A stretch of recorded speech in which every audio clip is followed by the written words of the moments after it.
அனைவருக்கும் வணக்கம். அஸ்ஸலாமு அலைக்கும் அன்பார்ந்த மாணவர்களா, இன்று எமது காணொளியில் வணிகமும் கணக்கீட்டு கல்வியும் என்ற பாடத்தில் தரம் 10க்குரிய 6ஆம் அலகான இரட்டை பதிவு தொடர்பாக இங்கே பார்க்க போறோம். இது 2ஆம் கட்ட காணொளியாக இருக்கு. ஏற்கனவே 1ஆம் கட்ட காணொளியில் நாங்கள் இரட்டை விளைவு என்றால் என்ன என்று பார்த்துட்டோம். ஒரே தேர்ச்சி மட்டத்தின் கீழே இருப்பதனால நாங்கள் ஒவ்வொரு கட்டங்களாக பார்த்தால் ஞாபகத்தில் இருக்கும் என்பதற்காக நாங்கள் ஒவ்வொரு கட்டமாக உங்களுக்கு வழங்க தயாராக இருக்கின்றோம். எனவே அந்த வகையில் இரட்டை விளைவு நாங்கள் ஏற்கனவே பார்த்துட்டோம். இது நீங்க பார்க்கலையாக இருந்தால் கட்டாயம் பார்த்துட்டு வாங்க. இரட்டை பதிவினை நாங்கள் இங்கே பார்க்க போறோம். அதன் பின் நாங்கள் பேரட்டுக்கு எப்படி மாற்றுறது, அதே மாதிரி எப்படி சமப்படுத்துறது என்பது தொடர்பாக எல்லாம் பார்ப்போம். எனவே இந்த காணொளியில் நாங்கள் இரட்டை பதிவு என்றால் என்ன என்று பார்ப்போம். இரட்டை பதிவு என்பது ஒரு கொடுக்கல் வாங்கல் இடம்பெறும் பொழுது இரட்டை விளைவில் நாங்கள் எப்படி பார்த்தோமோ, இரட்டை விளைவில் எப்படி பார்த்தோம், ஒவ்வொரு கொடுக்கல் வாங்கல்களுக்கும் 2 விதமான தாக்கங்கள் இருக்கு. ஒன்று அதிகரிக்கும் பொழுது ஒன்று அதிகரிக்கும், ஒன்று குறையும் பொழுது ஒன்று குறையும், அல்லது ஒரே இடத்தில் கூடி குறையும். இவ்வாறு இடம்பெறும் பொழுது நாங்கள் ஒவ்வொரு கொடுக்கல் வாங்கலையும் எடுத்தமாக இருந்தால் ஒவ்வொரு வரவு பக்க பதிவுக்கும் ஏற்ற வகையில் இன்னொரு செலவு பக்க பதிவு காணப்படுகின்றது என்று சொல்லுவது இந்த இரட்டை பதிவு. அதாவது ஒவ்வொரு கொடுக்கல் வாங்கலும் வரவு பதிவுக்கு ஏற்றாற் போல செலவு பதிவும் காணப்படுகின்றது என்பதை சொல்லுவது இந்த இரட்டை பதிவாக இருக்கு.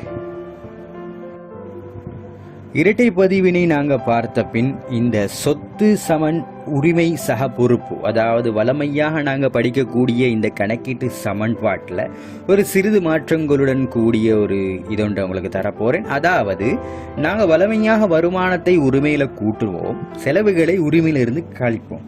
நான் ஏற்கனவே முதல்ல சொன்ன மாதிரி கணக்குகள் பிரதானமாக 5 வகை இருக்கு. சொத்து கணக்கு, பொறுப்பு கணக்கு, உரிமை கணக்கு, வருமான கணக்கு. இதுல நான் உங்களுக்கு என்ன செய்ய போறேனாக இருந்தால், கணக்கீட்டு வடிவில உரிமையில கூட்டிக் கொண்டிருக்கக்கூடிய வருமானத்தை நான் வலதுபுறம் கொண்டு போனால் உரிமை என்ன செய்யும், வருமானத்தை கூட்டிக் கொண்டிருக்கு. எனவே இந்த வருமானம் கூட்டலாகவே தான் பக்கத்துல வந்து சேரும். அதே மாதிரி செலவை நான் என்ன செய்ய போறேன், செலவை சொத்துக்களோடு சேர்க்க போறேன். எனவே சொத்துக்கு கொண்டு வந்தால் மைனஸாக இருந்த செலவு சமனுக்கு இந்த பக்கம் இடது பக்கம் கொண்டு வந்தால் அது என்னையாக மாறும், பிளஸ்ஸாக மாறும். எனவே இதன் கணக்கீட்டு சமன்பாடு சொத்து சக செலவுகள் சமன் பொறுப்பு சக உரிமை சக வருமானம் என்று வரும். இதை நீங்க மறக்கவே கூடாது. இதுல இந்த சொத்தும் செலவும் நாங்க சாதாரணமாக என்ன மீதி என்று பார்ப்போம். அதே மாதிரி பொறுப்பு உரிமை வருமானங்கள் என்ன மீதி என்று பார்ப்போம். உரிமையில நாங்க கழிக்கப்பட்ட ஒரு செலவு சம்பளம் காசாக செலுத்தினால் காசு வடிவில் சொத்து குறையும், அதே மாதிரி சம்பள வடிவில் உரிமை குறையும் என்று படித்தோம். ஏனென்றால் ஒரு செலவு. இதே நாங்க செலவை வேற அடுத்தமாக இருந்தால் உரிமையில குறைந்த அந்த சம்பளம் இப்ப சக என்று வலது பக்கம் வந்துருச்சு, சக என்று இடது பக்கம் வந்துருச்சு. இப்படி இடது பக்கம் வந்தோன இங்க குறையும் என்று சொன்ன உரிமை இங்க அதிகரிக்கும் செலவு என்று நாங்க சொல்லணும். எனவே உதாரணங்கள் வரும்போது இன்னும் உங்களுக்கு விளங்கும். எனவே நாங்கள் இங்கே பார்ப்போம் ஒரு அட்டவணை ஒன்று. இது மிக பிரதானமான ஒரு அட்டவணை மாணவர்களே, இது நீங்கள் கட்டாயம் தெரிஞ்சிருக்க வேண்டும். இதில் முக்கியமாக நாங்கள் இங்கே கணக்கீட்டு சமன்பாட்டை இங்கே போட்டிருக்கிறோம். முதலாவது அதை நாங்கள் போடணும். எனவே சொத்து சக செலவீனம் சமன் உரிமை சக பொறுப்பு சக வருமானம். இதுல சொத்தும் செலவும் பொதுவாக வரவு மீதிகள், வரவு கணக்குகள் என்று சொல்லுவோம். சொத்தும் செலவும் பொதுவாக வரவு மீதிகள். இது எப்பொழுதுமே வரவு மீதிகள் தான் அதிகமாக வரும். எனவே வரவு மீதி, எனவே சோனா சேனா இது 2 வரவு மீதிகள் என்று நினைச்சு கொள்ளணும். இரண்டாவது உரிமை பொறுப்பு வருமானம். இந்த 3 கணக்குகளும் செலவு மீதி கணக்குகள், செலவு பக்க கணக்குகள் என்று சொல்லுவோம். எனவே சோனா சேனா வரவு பக்க மீதிகள், உரிமை பொறுப்பு வருமானம் செலவு பக்க மிகுதிகள் என்று நீங்க மறக்கக்கூடாது. இதுல உங்களுக்கு இன்னும் விளங்கணும் என்றதுக்காக சொத்துக்களை 2ஆ பிரிப்போம். ஒன்று நடைமுறை சொத்து, நடைமுறை அல்லா சொத்து, குறுங்கால சொத்து, நீண்டகால சொத்து என்று சொல்லுவோம். நடைமுறை சொத்து என்று சொல்றது நாங்க இதுக்கு கீழே எழுதின அந்த சின்ன சின்ன கணக்குகள் நான் உங்களுக்கு கணக்கீட்டு சமன்பாடு படிக்கும் பொழுது சொல்லி தந்தனே. பிரக்கெட்ல போட்டு காசு வடிவில் சொத்து கூடியது, இருப்பு வடிவில் சொத்து கூடியது என்று நான் பதிய சொன்னேன். அதுக்கான ரீசன் உங்களுக்கு இங்கே திட்ட தெளிவாக விளங்கும். இங்கு நடைமுறை சொத்துக்கள் எனப்படுவது இருப்பு, கடன்பட்டோர் கணக்கு, பெற வேண்டிய வருமான கணக்கு, வங்கி மீதி, காசு மீதி, இன்னும் நிறைய வரலாம். அதே மாதிரி நடைமுறை எல்லா சொத்து நீண்ட கால சொத்துக்கள், நிலையான சொத்துக்கள் என்றால் காணி, கட்டிடம், இயந்திரம், தளபாடம், பொறி. அதே மாதிரி முதலீடும் ஒரு நிலையான சொத்து, நிலையான வைப்பும் பிக்ஸ்ட் டிபாசிட்டும் ஒரு நிலையான சொத்தாக கருதப்படும். செலவீனம் என்று சொல்லும் பொழுது விளம்பரம், காப்புறுதி, மின்சாரம், வாடகை, மீன் கட்டணம், நீர் கட்டணம், கொடுத்த கழிவு, தேய்வுகள், வட்டி இதெல்லாம் ஒரு செலவாக கருதப்படும். உரிமையில மாற்றங்களை ஏற்படுத்தக்கூடியது ஒன்று ஆரம்ப மூலதனம், அடுத்தது மேலதிக மூலதனம், அடுத்தது பற்று. இந்த 3 விஷயங்கள் மட்டும்தான் உரிமையில தாக்கத்தை ஏற்படுத்தும். அடுத்து பொறுப்புகள் பிரதானமா 2 பிரிப்போம். நடைமுறை பொறுப்பு, நடைமுறை அல்லா பொறுப்பு. நடைமுறை பொறுப்பு என்றால் குறுங்காலத்துல கொடுத்து தீர்க்க வேண்டிய கடப்பாடு. கடன் கொடுத்தோருக்கு குறுங்காலத்துல கொடுத்து தீர்க்கணும். அட்டுறு செலவுகள் என்பது நாங்க 1 மாச வாடகையை செலுத்தாட்டி அது அட்டுறு வாடகை என்று சொல்லுவோம். எனவே குறுங்காலத்தில் அது கொடுத்துடணும். முற்பண வருமானம், முற்பணமா யாராச்சும் எங்களுக்கு ஒரு அட்வான்ஸாக ஒரு வருமானம் தந்தால், அடுத்த வருஷத்துக்குரிய வருமானத்தை இந்த வருஷம் தந்தாங்களாக இருந்தால் நாங்கள் மீண்டும் அவர் கேட்கும் பொழுது கொடுக்கணும். எனவே அது ஒரு பொறுப்பு. அதே மாதிரி நடைமுறை அல்லா பொறுப்பு என்றால் வங்கி கடன், ஈட்டுக்கடன், அடகு கடன் என்று சொல்லுவோம். இதில் பொதுவாக வங்கி கடன் அதிகமாக வரும். அடுத்தது வருமான கணக்குகள். வருமான கணக்குகள் என்று சொல்றது தரகு வருமானம், பெற்ற வாடகை, பெற்ற கழிவு, இந்த பெற்ற என்று சொல்லக்கூடிய விஷயங்கள் எல்லாம் வருமானமாக வரும். எனவே வாடகை வருமானம், பங்கு லாபம் ஒரு வருமானம், பங்குகளின் மீது முதலிட்டு நாங்கள் பெறக்கூடிய வருமானம் என்று சொல்லுவோம். எனவே இதுவும் வருமான கணக்குகள். இது நான் உங்களுக்கு மேலோட்டமாக விளங்குவதற்காக தந்த கணக்கு வகைகள். இந்த ஒவ்வொரு மாறியும், இந்த ஒவ்வொரு கணக்குகளும் இந்த கணக்கீட்டில் கணக்குகள் என்று நாங்கள் பதியணும். கடன் கொடுத்தோர் கணக்கு, மூலதன கணக்கு, விளம்பர கணக்கு, காணி கணக்கு, இருப்பு கணக்கு, இவ்வாறு பதிவதற்காக நான் உதாரணமாக தந்த கணக்குகள் ஆகும். அடுத்ததாக பிள்ளைகளை நாங்கள் இந்த சொத்துக்கள், செலவுகள், உரிமை, வருமானம், பொறுப்புகள் என்பன எந்தெந்த மீதிகள், பொதுவான மீதிகள் என்று பார்த்தோம். இந்த அட்டவணையை பார்க்கும்போது இன்னும் மிக தெளிவாக விளங்கும். சாதாரணமாக கணக்குகள் பிரதான 5 கணக்குகள் உண்டு. அந்த 5 கணக்குகளும் என்னென்ன என்று தந்திருக்கிறேன். சொத்து, பொறுப்பு, மூலதனம், வருமானம், செலவு கணக்குகள். இது வழமையாக பொதுவாக சாதாரணமாக என்ன மீதி என்று பார்த்தால் சொத்தும் செலவும் நான் சொன்னேன் வரவு மீதிகள் என்று, ஏனைய 3ம் செலவு மீதிகள் என்று நாங்கள் படித்தோம். இப்போ நான் என்ன செய்ய போறேனாக இருந்தால் ஒரு கணக்கொண்டு உங்களுக்கு சொல்ல போறேன். அதாவது 2x சக 3x, 2xம் 3xம் எத்தனை கேட்டால் 5x. 2x சக 3y இது ரெண்டையும் கூட்டினால் நாங்கள் 5xy என்று சொல்ல முடியாது. ஏனென்றால் இது நிகராத உறுப்புகள் இரண்டும். நிகர்த்த உறுப்புகள் 2ஐயும் கூட்டினால்தான் அது சேரும். நிகராத உறுப்புகளை கூட்ட முடியாது. அதாவது 2 மாங்காய்களும் 3 தேங்காய்களையும் சேர்த்தால் எவ்வளவு என்று கேட்டால் 5 தேங்காய்கள் என்று சொல்ல முடியாது. எனவே அந்த அடிப்படையில் இந்த கணக்குகளுக்கு நாங்கள் வருவோம். சொத்து என்பது வளமையாக வரவு மீதி. இது கூடனுமாக இருந்தால் அதே பக்கத்தில் நாங்கள் வைக்கணும். எனவே வரவு மீதி கூட வரவுல வைப்போம். வரவு மீதியை குறைக்கணும் என்றால் எதிர்பக்கத்தில் வைப்போம். இதுல வரவு பக்கத்துக்கு எதிர்பக்கம் செலவு பக்கம், செலவு பக்கத்துக்கு எதிர்பக்கம் வரவு பக்கம். எனவே இதுல 2 பக்கங்கள் தான் இருக்கு. ஒன்று வரவு, அடுத்தது செலவு. எனவே சொத்து என்பது வளமையாக வரவு மீதி. கூடணும் என்றால் வரவு பக்கம் அதே பக்கம் வைக்கணும். குறையணும் என்றால் மாற்று பக்கத்துல வைக்கணும். எனவே செலவு பக்கம் வைப்போம். அதே மாதிரி பொறுப்புகள் வளமையாக செலவு மிகுதி. இது கூடணும் என்றால் அதே பக்கம் வைக்கணும், செலவு பக்கம் வைப்போம். குறையணும் என்றால் அடுத்த பக்கம் வைப்போம், வரவு பதிவு. மூலதனம் வளமையாக செலவு மிகுதி. கூடணும் என்றால் அதே பக்கம், எனவே செலவு மீதியில வைப்போம். குறையணும் என்றால் வரவுல வைப்போம். வருமானம் வளமையாக செலவு மிகுதி. கூடணும் என்றால் அதே பக்கம் வைப்போம், எனவே செலவுல வைக்கணும்.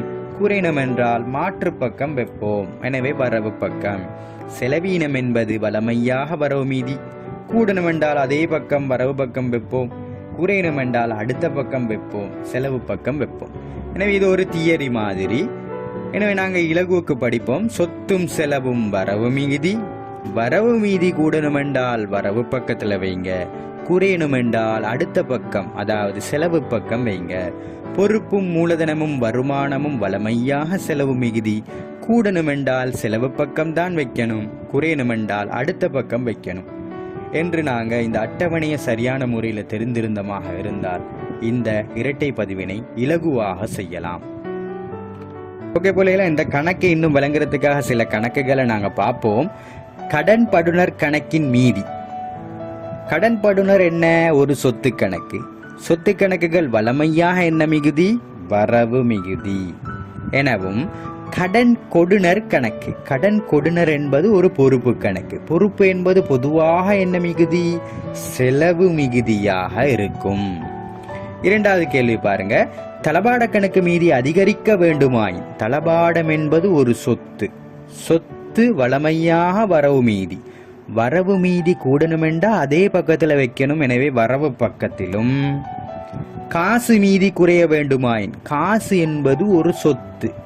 சொத்து வளமையாக வரவு மீதி. இது குறையணுமெண்டா மாற்று பக்கம் பதிவோம். செலவு பக்கத்திலும் பதிய வேண்டும். மூன்றாவது கேள்வி பாருங்க. வங்கி கடன் கணக்கு அதிகரிக்க வேண்டுமாயின். வங்கி கடன் என்பது ஒரு பொறுப்பு. பொறுப்புகள் வளமையாக செலவு மீதி. செலவு மீதி ஒன்று கூடணுமென்றால் செலவு பக்கத்திலும். அட்டுறு வாடகை கணக்கு குறைய வேண்டுமாய். இப்ப நீங்க யோசிங்க. அட்டுறு வாடகை என்பது ஒரு பொறுப்பு கணக்கு.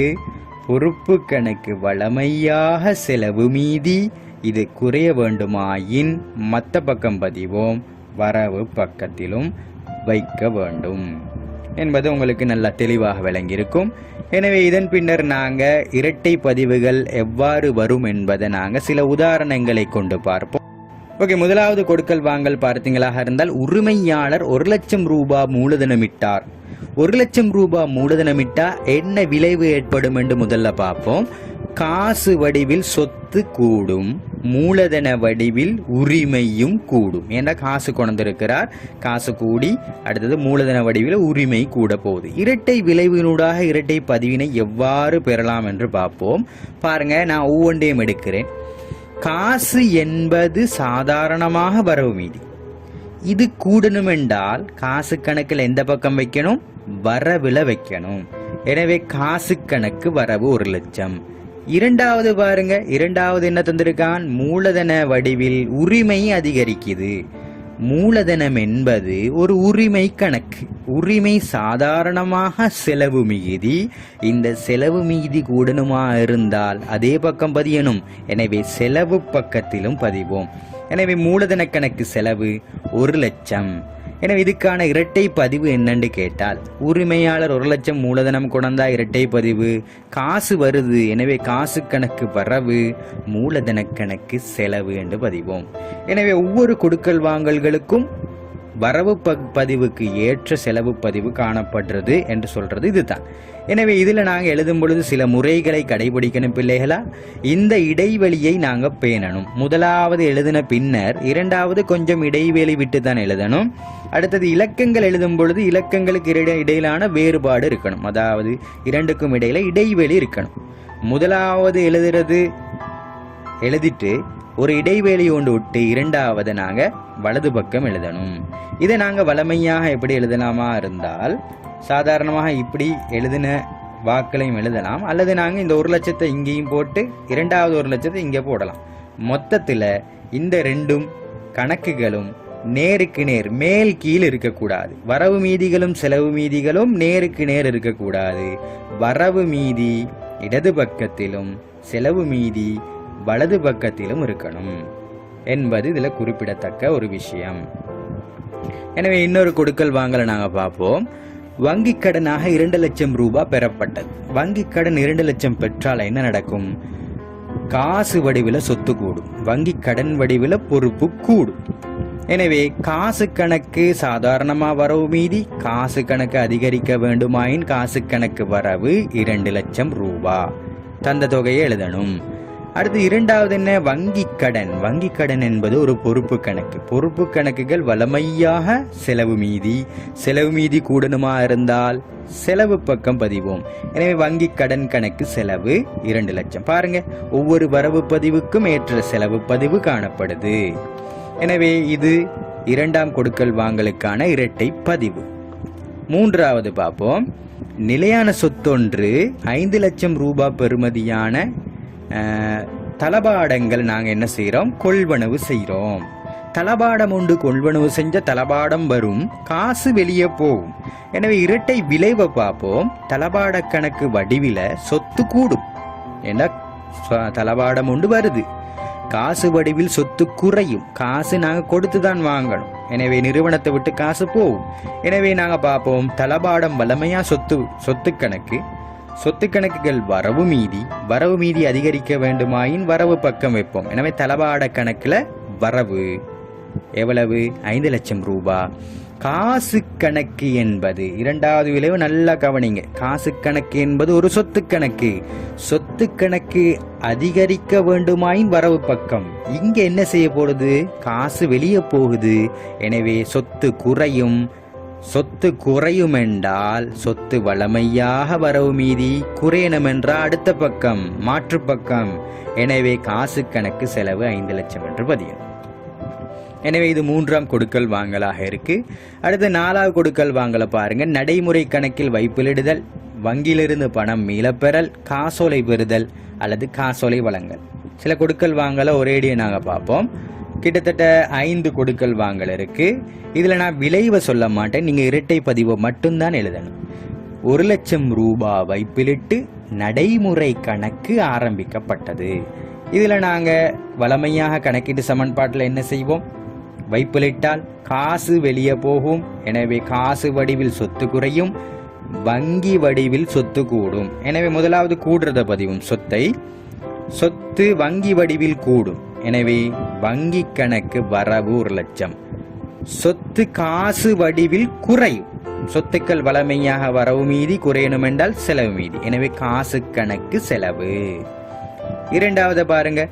நிறுவன தேவை கருதி 20,000 காசு வங்கியிலிருந்து எடுக்கப்பட்டது. வங்கியிலிருந்து காசு எடுத்தால் நிறுவனத்துக்கு காசு வரும். அதே மாதிரி வங்கியில எங்கட பணம் குறையும். நிறுவனத்துல பணம் எங்கெங்க இருக்கோ அதெல்லாம் நிறுவனத்தோட சொத்துன்னு சொன்னேன். எனவே காசு வருது, காசு கணக்கு வரவு. காசு வந்தால் காசு கணக்கு வரவு, காசு நிறுவனத்தை விட்டு போனால் காசு கணக்கு செலவு. முதலாவது நீங்க காசு சம்பந்தப்பட்ட விஷயம் இருந்தால் இதை நல்லா நினைவச்சுக்கோங்க. நிறுவனத்துக்கு உள்ள காசு வந்துச்சுண்டால் காசு கணக்கு வரவு, நிறுவனத்தை விட்டு காசு வெளியே போச்சுண்டால் காசு கணக்கு செலவு. எந்த ஒரு மாற்றமும் கிடையாது. எனவே வங்கியிலிருந்து எடுத்தால் வங்கி குறையும். வங்கி என்பது ஒரு சொத்து கணக்கு. சொத்து கணக்கு வளமையாக வரவு மீதி, குறையணும் என்றால் செலவு மிகுதி. எனவே வங்கி கணக்கு செலவு 20,000 ரூபாய். மூணாவது கொடுக்கல் வாங்கல பாருங்க. தளவாட கொள்வனவிற்காக 1 லட்சம் ரூபாய் காசோலை வழங்கப்பட்டது. பொதுவாக இந்த காசோலை என்பது நாங்க நடைமுறை கணக்கில் ஏற்படக்கூடிய கொடுக்கல் வாங்கல்களை பதிகிறதுக்கான ஒரு முறை. எனவே காசோலை நாங்க கொடுத்தமென்றால் வங்கியில தான் நாங்க குறைக்கணும். காசோலை நாங்க நிறுவனத்தை விட்டு வெளியே அனுப்பினால் எங்கட வங்கி கணக்கில் நாங்க என்ன செய்வோம், நாங்கத்தான் வங்கி கணக்கை எழுதுவோம், அதுல நாங்க செலவு வச்சிருவோம். எனவே தளபாடம் வருது, தளபாடம் சொத்து கணக்கு. எனவே சொத்து அதிகரிக்கும். எனவே சொத்து கணக்கு வரவு. அதே மாதிரி வங்கி குறையும். வங்கி என்பது ஒரு சொத்து. எனவே செலவுல வைப்போம் வங்கி கணக்கு செலவு என்று. அடுத்த நாலாவது பாருங்க. உரிமையாளரிடம் 50,000 ரூபாய் காசோலை பெறப்பட்டது. காசோலையை தாராரு. காசோலை நிறுவனத்துக்கு தரும் பொழுது அது நாங்க பேங்க்ல போயிட்டு போட மாட்டோம். அந்த செக்கை முதலாவது வர்றது நிறுவனத்துக்கு. எனவே நிறுவனத்துக்கு வரும் என்பதனால அந்த செக்கை நாங்க எங்கட கல்லாப்பெட்டில தான் நாங்க என்ன செய்வோம், போடுவோம். எங்கட லாட்சில தான் நாங்க போடுவோம். அப்ப அந்த லாட்சில இருக்கக்கூடிய கணக்கு என்ன கணக்குண்டா காசு கணக்கு. நாங்க அதை எப்ப பேங்க்குக்கு கொடுத்து அனுப்புறோமோ அப்பத்தான் அது வங்கி கணக்காக மாறும். அது வரைக்கும் அது எங்க இருக்கும், காசு கணக்காகத்தான் இருக்கும். எனவே இது விரிவா நாங்க பின்னர் பார்ப்போம் காசேட்ல. இங்க நாங்க அதை பதிவோம் காசு கணக்கு வரவு. அதே மாதிரி உரிமையாளர் தாராரு. எனவே ஒரு மூலதனம் உரிமையை அதிகரிக்கும். எனவே மூலதனம் வளமையாக செலவு மிகுதி. எனவே செலவு மீதி அதிகரிக்க வேண்டுமாயின் செலவு பக்கமே வைப்போம், மூலதன கணக்கு செலவு. எனவே இதில் ஒரே ஒரு மாற்றம், இந்த காசு கணக்கு ஏன் வந்தது, இன்னைக்கு வங்கி கணக்குன்னு தானே வரணும் என்று நீங்கள் கேட்டீங்களாக இருந்தால் அதுக்கு ரீசன், காசோலை வந்தால் முதலாவது நாங்கள் பேங்க்குக்கு கொடுக்க மாட்டோம், முதலாவது எங்கள்ட கல்லா பெட்டியில் எங்கள்ட லாட்சியில் தான் வைப்போம் என்பதனால காசு கணக்கில் நாங்கள் வைப்போம். அதை எப்போ பேங்க்குக்கு கொடுத்து அனுப்புகிறோமோ அப்போ நாங்கள் பேங்க் கணக்கில் வைப்போம். ரைட். 5வது கொடுக்கல் வாங்கல், பெறப்பட்ட காசோலைகள் வைப்பிலிடப்பட்டன, அமௌண்ட் தரல. அப்போ நாங்கள் எந்த காசோலையை பெற்றோம், உரிமையாளரிடமிருந்து காசோலையை பெற்றோம். அது இப்பதான் சொல்றாங்க, வேறொரு டேட்ல தான் புறவை கொடுக்குறாங்க வங்கிக்கு. எனவே பேங்க்ல போயிட்டு டிபாசிட் பண்றோம். எனவே வங்கி கணக்கு வரவு எங்க இருந்து எடுப்போம், எங்கட கல்லாப்பேட்டில இருந்து எடுத்துட்டு போயிட்டு நாங்க கொடுப்போம். எனவே கல்லாப்பெட்டி என்பது லாட்சி என்பது காசு கணக்கு. எனவே காசு குறைந்து வங்கி கூடும். எனவே வங்கி கணக்கு வரவு, காசு கணக்கு செலவு. ரைட். அடுத்ததாக 5ஆம் கொடுக்கல் வாங்கலுக்கு போவோம். இதுல வருமானங்கள், பெற வேண்டிய வருமானங்களை பத்தி நான் பதிஞ்சிருக்கிறேன். நான் முன்னர் உங்களுக்கு சொல்லிட்டேன் பிள்ளைகளை, இந்த ஒவ்வொரு கொடுக்கல் வாங்கல்களும் தனித்தனியாக நீங்க ஸ்டாப் பண்ணி படிங்க, அது எந்த ஒரு பிரச்சனையும் கிடையாது. எனவே 5ஆம் கொடுக்கல் வாங்கல்கள் சில பார்ப்போம். 4 கொடுக்கல் வாங்கல் இருக்கு. நிறுவனமானது 30,000 ரூபாய் சில்லறை வருமானத்தினை பெற்றுக்கொண்டது. சில்லறை வருமானம் காசாக வந்திருக்கும். எனவே காசு கூடும். காசு சொத்து கணக்கு, சொத்து கூடணும் என்றால் வரவு பக்கம் வைக்கணும். எனவே காசு கணக்கு வரவு 30,000, சில்லறை வருமானம், வருமானம் என்று தந்திருக்காங்க பாருங்க. எனவே வருமான கணக்கு, வருமான கணக்குகள் பொதுவாக என்ன மிகுதி, செலவு மிகுதி. எனவே செலவு மீதி, வருமானம் ஒன்று கூடுது, எனவே செலவு மீதி ஒன்று கூடணுமாக இருந்தால் செலவு பக்கம் வைப்போம். சில்லறை வருமான கணக்கு செலவு 30,000 ரூபாய். எவ்வளவு இலகுவாக செய்யலாம் பாத்தீங்க தானே. எனவே 2வது கொடுக்கல் வாங்கல், வணிக தரகு வருமானமாக 20,000 பெற வேண்டி இருந்தது. பெற வேண்டி இருந்ததுன்னா, பெற வேண்டியதெல்லாம் நிறுவனத்துக்கு ஒரு சொத்து. நிறுவனத்தோட சொத்து எங்கெங்கெல்லாம் இருக்கோ அதெல்லாம் நிறுவனத்துடைய சொத்து. கடன்பட்டோர் இன்னும் பணம் தரல, ஆனா கடன்பட்டோரும் நிறுவனத்துக்கு ஒரு சொத்து கணக்கு. அதே மாதிரி தான் பெற வேண்டியவைகளும், நிறுவனம் எங்கெங்கிருந்து பெற வேண்டி இருக்கோ அதெல்லாம் நிறுவனத்துக்குரிய ஒரு சொத்து என்பதை கருத்தில் கொள்ளுங்க. எனவே பெற வேண்டியது ஒரு சொத்து. சொத்து என்ன செய்து கூடுது, பெற வேண்டிய கணக்கு கூட போகுது. சொத்து வளமையாக வரவு மீதி, கூடணும் என்றால் வரவு பக்கம். எனவே பெற வேண்டிய தரகு வருமான கணக்கு வரவு 20,000. அதே மாதிரி இதை நாங்க இன்னும் பெறல, இன்னும் நாங்க காசாக பெறவில்லை. ஆனால் பெற்றாலும் பெறாவிட்டாலும் நிறுவனத்துக்கு இது ஒரு வருமானம்.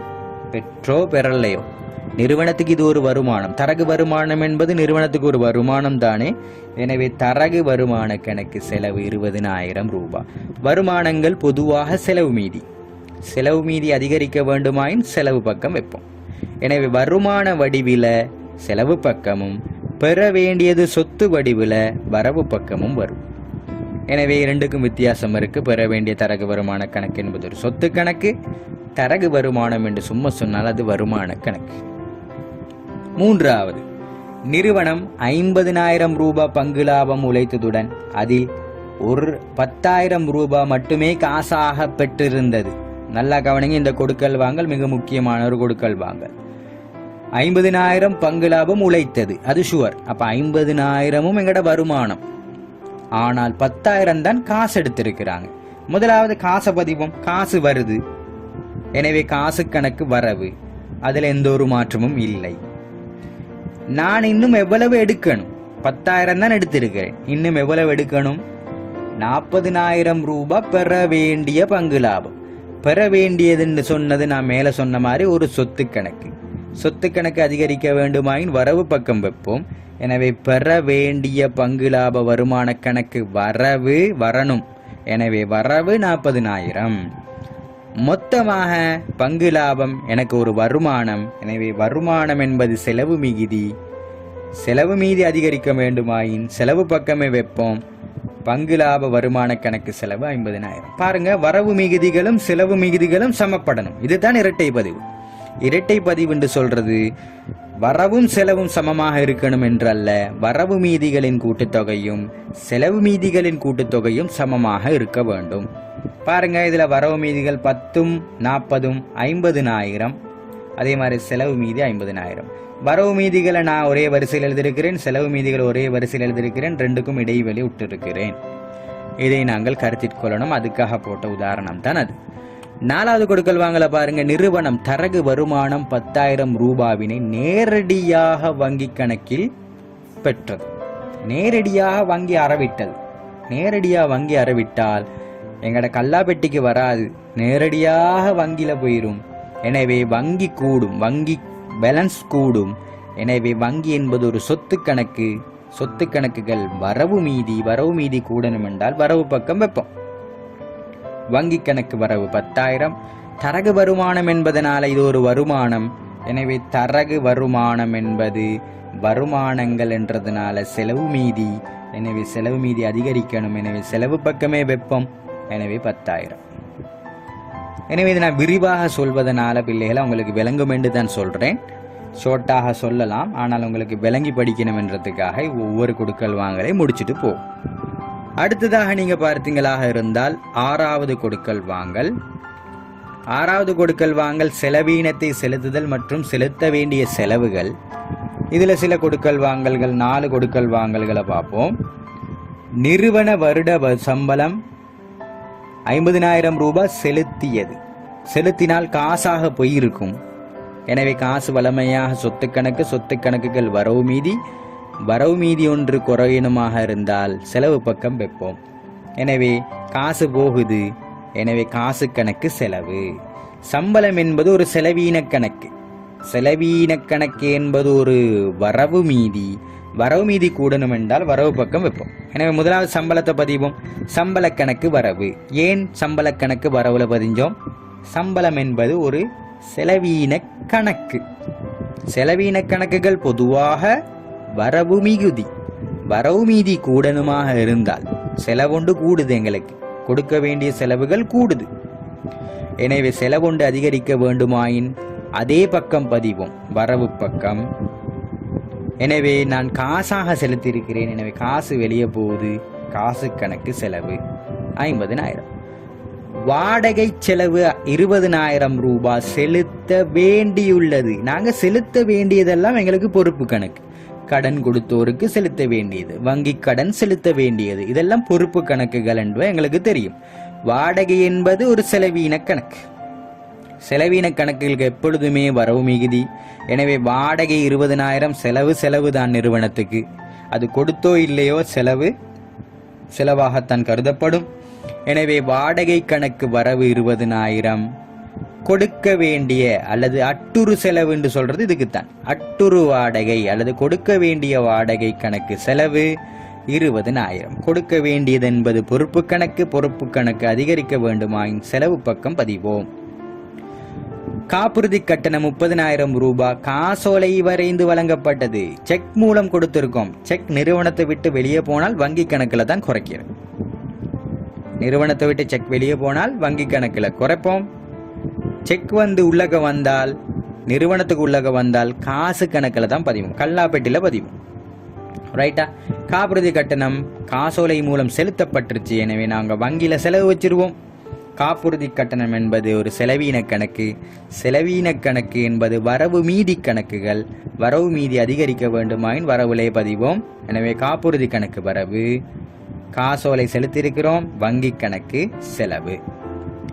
உரிமையாளர் இட்ட மூலதனம் 1,00,000 ரூபாய் காசாக இட்டிருக்கார். எனவே காசு வரும். காசு கணக்கு வரவு. மூலதனம் என்பது செலவு பக்க மிகுதி. மூலதனம் என்பது உரிமை கணக்கு. செலவு பொதுவாக செலவு பக்க மீதி. எனவே செலவிலே வைப்போம் 1,00,000 ரூபாய் என்று நாங்கள் என்ன செய்யணும் பிள்ளைகளா? பதியணும். அடுத்ததாக பிள்ளைகளா உரிமையாளரின் பங்களிப்புகள் என்னென்னு பார்ப்போம். பற்று அல்லது மேலதிக மூலதனம் இடுதல் உரிமையாளரிட பங்களிப்புகள் தான். உரிமையாளர் 10,000 ரூபாய் காசினை பற்றினார். இவ்வாறு உரிமை சம்பந்தப்பட்ட 5 விஷயம் தந்திருக்கிறேன். முதலாவது, உரிமையாளர் காசை பற்றினால் காசு வெளியே போகும். அதே மாதிரி உரிமையை குறைக்கும். உரிமை வளமையாக என்ன மிகுதி? செலவு மீதி. செலவு மீதி குறையணும் என்றால் அடுத்த பக்கம் வைப்போம், வரவு பக்கம். இதுக்கு என்ன பெயர்? பற்று கணக்கு. எனவே பற்று கணக்கு வரவு 10,000, காசு வெளியே போகுது, எனவே காசு கணக்கு செலவு 10,000. உரிமையாளர் 20,000 ரூபாய் சரக்கினை பற்றினார். அவர் இப்ப பற்றுறது என்னத்த? சரக்க பற்றார். இது மிக முக்கியமான ஒரு விஷயம் பிள்ளைகளா. இங்க சரக்க பற்றினால் நாங்க பொதுவாக சரக்கு கணக்குன்னு சொல்ல மாட்டோம், கொள்வனவு கணக்குன்னு சொல்லுவோம். என்ன கணக்குன்னு சொல்லுவோம்? கொள்வனவு கணக்கு. மறக்கக்கூடாது, இது முக்கியமான ஒரு கொடுக்கல் வாங்கல், அடிக்கடி பிள்ளைகள் மறக்கக்கூடிய ஒரு கொடுக்கல் வாங்கல். எனவே ஹைலைட் பண்ணியே சொல்லித்தாரேன். உரிமையாளர் பற்றினால் கட்டாயம் உரிமை குறையும். கணக்கீட்டு சமன்பாட்டில் உரிமை வறுமையாக செலவு மீதி, செலவு மீதி குறையணும் என்றால் வரவு பக்கம் பதிவோம். பற்று கணக்கு வரவு 20,000. மேலுள்ள கொடுக்கல் வாங்கல் மாதிரி தான் கீழையும். இப்ப சரக்கினை எடுத்துட்டு போறார். நாங்க கட்டாயம் இங்க சரக்குண்டு பதியாமல், நான் உங்களுக்கு இரட்டை விளைவு படிக்கும் பொழுது கொள்வனவு விற்பனையை ஹைலைட் பண்ணி காட்டினேன், இங்க முழுமையாக படிப்போம் என்று. இங்கு நாங்க சரக்கு வெளியே போனால் கொள்வனவு என்று பதியணும். எனவே கொள்வனவு கணக்கு செலவு 20,000 ரூபாய். மிக முக்கியமான ஒரு கொடுக்கல் வாங்க. எனவே உரிமையாளர் இருப்பினை பற்றினால் பற்று கணக்கு வரவு, கொள்வனவு கணக்கு செலவு. மறக்கக்கூடாது, என்ன கணக்கு செலவு? கொள்வனவு கணக்கு செலவு. மூன்றாவது, உரிமையாளர் 15,000 ரூபாய் காசோலை ஒன்றை பெற்றுக்கொண்டார். காசோலை ஒன்று பெற்றுக்கொண்டால் நாங்கள் என்ன செய்வோம்? அதுவும் ஒரு பற்று. எனவே பற்று கணக்கு வரவு 15,000. காசோலை எடுக்கிறார், எனவே வங்கி கணக்கில் தான் அவர் எடுப்பார். எனவே வங்கி கணக்கு செலவு. உரிமையாளர் 25,000 ரூபாய் நிறுவன சம்பளத்தினை செலுத்தினார். நிறுவனத்தின் சம்பளத்தை அவர் செலுத்தியிருக்கிறார். நிறுவனம் நட்டம் அடைஞ்சிருக்கலாம், என்ன சரி அடைஞ்சிருக்கலாம். ஊழியருக்கு செலுத்த வேண்டிய சம்பளத்தை உரிமையாளர் வந்து செலுத்தினால் என்ன நடக்கும்? நாங்க கணக்கீட்டுல உரிமையாளர் ஒரு வேற ஒரு அலகு, நிறுவனம் ஒரு வேற ஒரு அலகு, நிறுவனம் வேறு உரிமையாளர் வேறு என்று படிக்கணும். அலகு சார் எண்ணக்கரு என்று சொல்லுவோம். அந்த அடிப்படையில உரிமையாளர் வெளியே இருந்த ஒரு நபர், அவர் நிறுவனத்துடைய சம்பளம், ஊழியருடைய சம்பளத்தை செலுத்தி இருந்தால் ஒரு செலவு, உண்மையிலேயே சம்பளம் ஒரு செலவு, அந்த சம்பளத்தை செலுத்தியிருக்கிறார். சம்பளம் என்பது ஒரு செலவீன கணக்கு, அது வளமையாக வரவு மிகுதி கூடணும் என்றால் வரவு பக்கம். எனவே சம்பள கணக்கு வரவு 25,000. யார் இதை செலுத்துகிறார்? உரிமையாளர் செலுத்துகிறார். எனவே உரிமையாளருக்கு நிறுவனம் கொடுக்கணும். எனவே அது என்ன? உரிமையாளரின் மேலதிக மூலதனம். எனவே மூலதன கணக்கு செலவு 25,000. உரிமையாளருக்கு நாங்கள் கொடுக்கணும். எனவே கொடுக்கணும் என்பதனால உரிமை அதிகரிக்கும். உரிமை வளமையாக செலவு மிகுதி கூடணும் என்றால் செலவு பக்கம் தான் வைக்கணும். ஐந்தாவது கொடுக்கல் வாங்கல பாருங்க. உரிமையாளர் நிறுவன தரகு வருமானம் 30,000 நேரடியாக எடுத்துட்டார். நிறுவனத்துக்கு வந்த ஒரு தரகு வருமானத்தை உரிமையாளர் கண்டு இது எனக்குரியது என்று எடுத்துட்டு போயிட்டார்.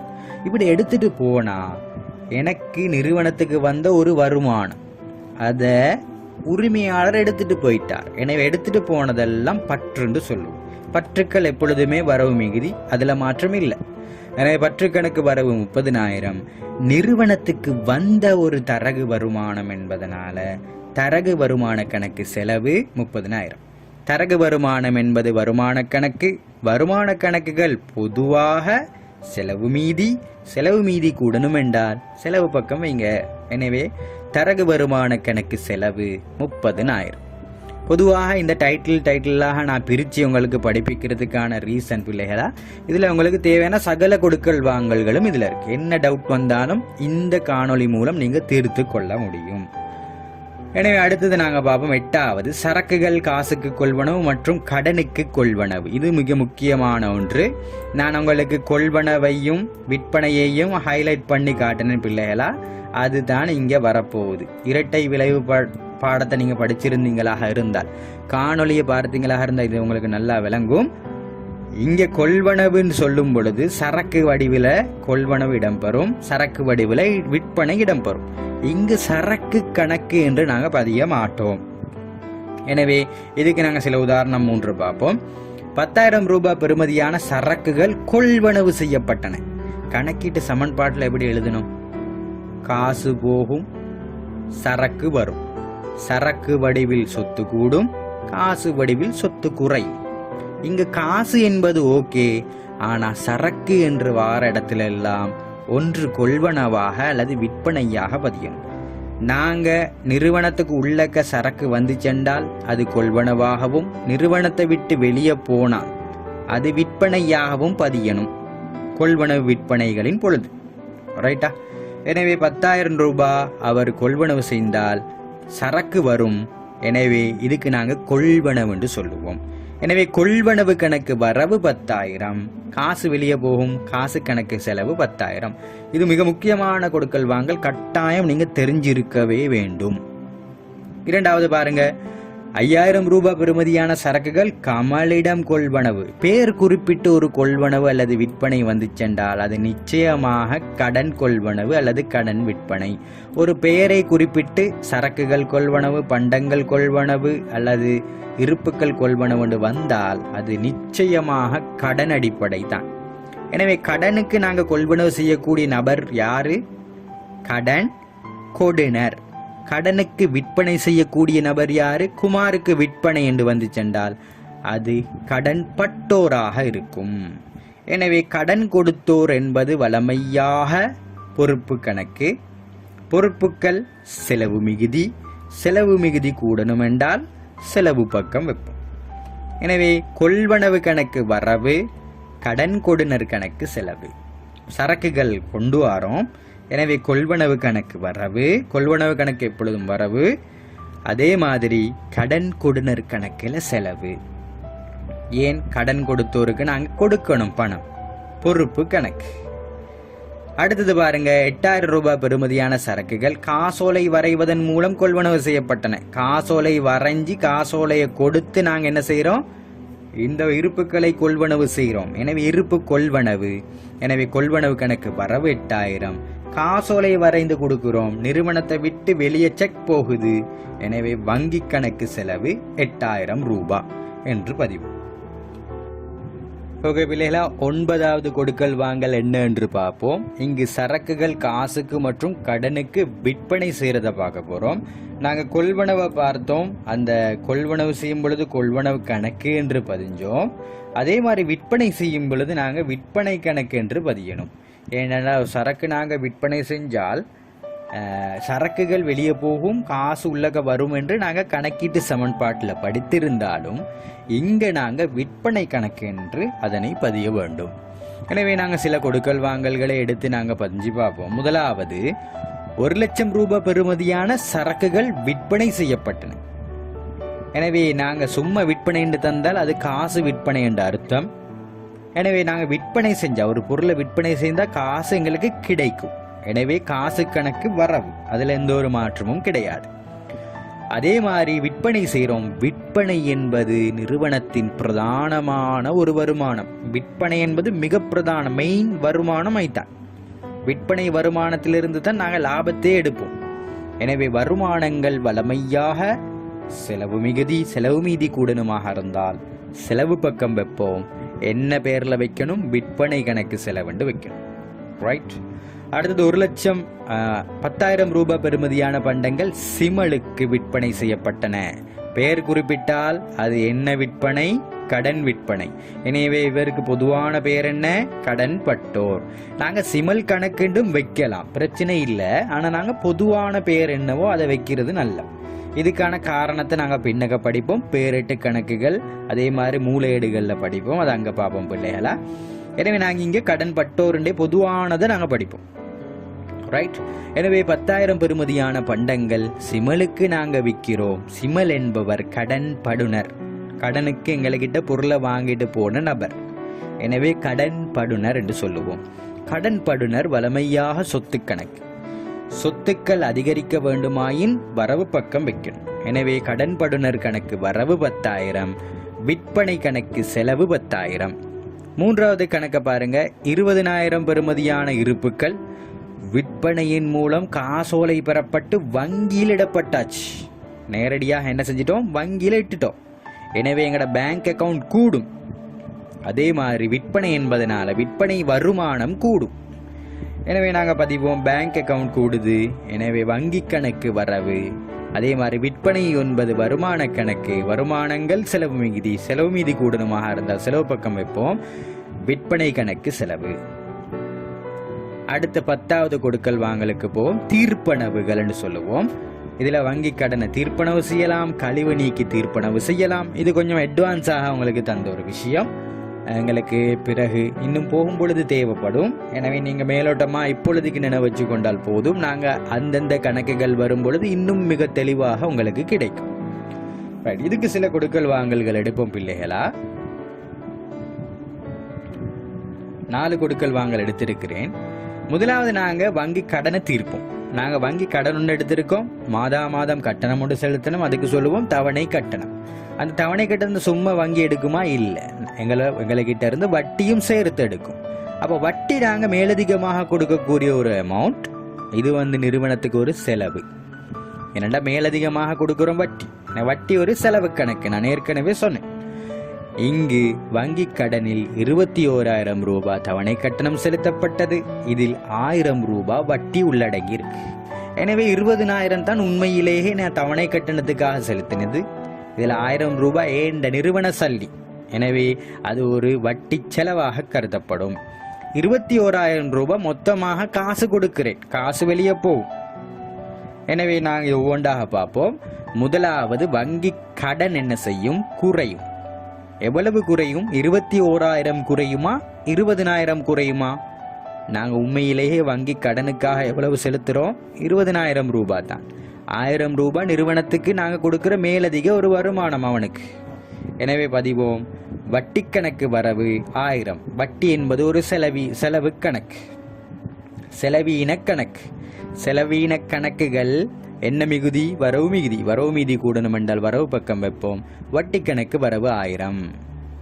இரண்டாவது நாங்கள் பதியணும், வங்கி கடன் குறையுது. எனவே வங்கி கடன் கணக்கு வரவு 20,000. வங்கி கடன் என்பது பொதுவாக பொறுப்பு கணக்கு, செலவு மீதி கணக்கு. செலவு மீதி குறையணுமாக இருந்தால் வங்கி கடனை நாங்கள் ரிட்டர்ன் கொடுத்து குறைக்கிறோம் கடனை. எனவே பொறுப்பு கணக்கு குறைய வேண்டுமாயின் வரவு பக்கம் வைக்கணும்.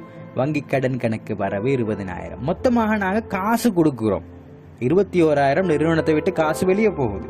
எனவே காசு கணக்கு செலவு 21,000. பாருங்க, வரவு மீதிகள் ரெண்டையும் கூட்டினால் செலவு மீதிக்கு சமன். வரவு மீதிகள் ஒன்றின் கீழ் ஒன்றாக எழுதணும், செலவு மீதியை நாங்கள் தள்ளி எழுதணும். இரண்டாவது கொடுக்கல் வாங்கல பாருங்க, கடன் படுனர் நிமலினால் 10,000 ரூபாய் பெறப்பட்டது. அப்ப நிமல் எங்களுக்கு என்ன செய்யறார்? கடன் படுனர் எங்களுக்கு 10,000 ரூபாய் தாரார். தாரண்டால் காசு வரும். எனவே காசு கணக்கு வரவு. கடன் பட்டோர் எங்களுக்கு தந்தால் எங்களுக்கு கடன் பட்டோர் தர வேண்டிய கட்டணம் குறையும். கடன் பட்டோர் என்பது சொத்து கணக்கு, சொத்து கணக்கு குறைய வேண்டுமாயின் செலவு பக்கம் கடன் படுனர் கணக்கு செலவு.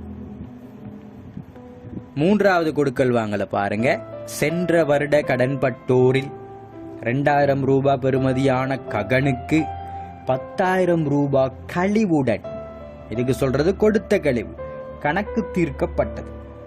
கடன் படுனர் என்பது நிறுவனத்துக்கு பணம் தர வேண்டிய நபர். தர வேண்டிய நபருக்கு நாங்க ஒரு கடன் கழிவொண்ட கொடுக்கிறோம். ஏனென்றா நாங்க கடன் பட்டோர் தருவான் என்று பார்த்து கொண்டு இருந்துட்டு ஒரு கட்டத்துல சரி உனக்கு 10% கழிவு தாரன், மீதி பணத்தை எனக்கு தா என்று சொல்றேன். எனவே நிறுவனம் கடன் பட்டோருக்கு ஒரு கழிவை கொடுக்குது, கொடுத்து மிச்ச பணத்தை எடுக்க பார்க்குது. எனவே அதுக்கு சொல்லுவோம் கொடுத்த கழிவு. கொடுத்ததுனால கொடுத்த கழிவு, கடன் பட்டோருக்கு நான் நிறுவனம் கொடுத்த கழிவு. எனவே இவ்வாறு நிறுவனம் கொடுத்தால் நிறுவனத்துக்கு அது ஒரு லாபமா நட்டமா? கழிவொன்று கொடுத்தால் நட்டம். எனவே அதுக்கு நாங்கள் சொல்லுவோம் செலவு என்று சொல்லுவோம். அப்ப கொடுத்த கழிவு என்பது ஒரு செலவீன கணக்கு. எனவே 10% எவ்வளவு? 2,000க்கு 10%. 2,000 தர 10 கீழ் 100, கீழே 2 0 மேல 2 0 வெட்டினால் 200 ரூபாய் கழிவு. அப்ப அந்த கழிவு என்பது நிறுவன செலவு. எனவே செலவுகள் வரவு மீதி கொடுத்த கழிவு கணக்கு வரவு 200. மொத்தமாக கடன் பட்டோர் எங்களுக்கு எவ்வளவு தந்து தீர்க்கலாம்? கடன் பட்டோர் எவ்வளவு எங்களுக்கு பணமாக தந்திருக்காரு? 200 ரூபாய் தரமாட்டார். எவ்வளவு தருவாருன்னா 2000 ரூபாவில் 200 ரூபா கழிச்சு 1800 ரூபா சரியா குணம் தருவார். எனவே காசு வரும், காசு கணக்கு வரவு 1800 ரூபாய். இந்த கொடுக்கல் வாங்கல் முடிந்ததன் பின்னர் கடன்பட்டோர் எனக்கு எவ்வளவு தரமாட்டார், மொத்தமாக எவ்வளவு தரமாட்டார், அவர் முன்னர் தர வேண்டிய 2000 ரூபாவை இப்போ தரமாட்டார். எனவே கடன்பட்டோர்ல முழுமையாக 2000 குறைஞ்சி அவருடைய அக்கௌண்ட் க்ளோஸ் ஆகும். முன்னர் 2000 ரூபாய் தரணும், நான் 2000 ரூபாவை செலவு வச்சு இல்லாமக்கிட்டேன், க்ளோஸ் பண்ணிட்டேன். நான் இங்க 1800 ரூபா தான் தந்தாருண்டு 1800 பதிஞ்சிருந்தால் கடன்பட்டோர்ல இன்னும் 200 ரூபாய் பேலன்ஸ் காட்டும் தரணுமென்று. அதுக்கு தானே நாங்க அவருக்கு கழிவு கொடுத்துட்டோமே. எனவே கொடுத்த கழிவு ஒரு நட்டமாக போயிருச்சு.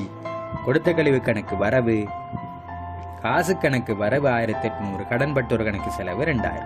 வரவுகள் ரெண்டையும் கூட்டினால் 2000, செலவு மீது 2000.